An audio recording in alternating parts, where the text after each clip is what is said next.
కలియుగ ప్రత్యక్ష దైవం శ్రీ వెంకటేశ్వర స్వామివారి స్వరూపం ఒక సందేశాన్ని ఇస్తూ ఉంటుంది. శ్రీ వెంకటేశ్వర స్వామి కలియుగ దైవంగా, 7 కొండల స్వామిగా, అనాథ రక్షకుడిగా, ఆర్తజన దీక్ష దక్షుడిగా, అఖిలాండ కోటి బ్రహ్మాండ నాయకుడిగా, అన్నిటికీ మించి గోవిందుడిగా కొలవబడుతున్నాడు.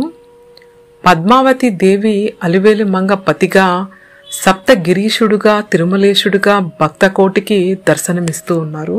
వెంకటాద్రికి సరితూగే స్థానం గాని, వెంకటేశ్వరుడికి సమానమైన దైవం లేదని మన పురాణాలు చెబుతున్నాయి.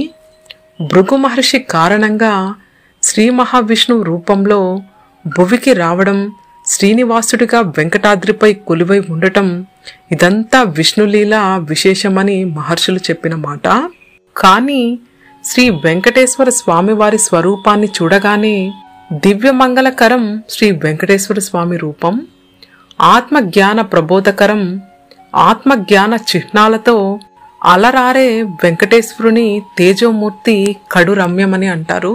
స్వామివారి హస్తముల ద్వారా మనకిస్తున్న సందేశం సంసార సాగర సముత్తరణకై సేతు అన్నట్లుగా కుడి హస్తముతో తన పాదములను చూపుతూ, వీటిని శరణు వేడితే చాలు, మీ సంసార సాగరాన్ని మోకాళ్ళు లోతు మాత్రమే చేసి సులభముగా దాటి వేస్తానని అభయహస్త సందేశం ఇస్తుండగా, ఎడమ చేతితో నాభి కింద స్థానం చూపిస్తూ ప్రాణవాయువును నాభి కింద నుండి ఊర్ధ్వముఖంగా తీసుకుపోయి సహస్రంలో ఉన్న పరబ్రహ్మ యందు లయం చేస్తానని సందేశం ఇస్తారు.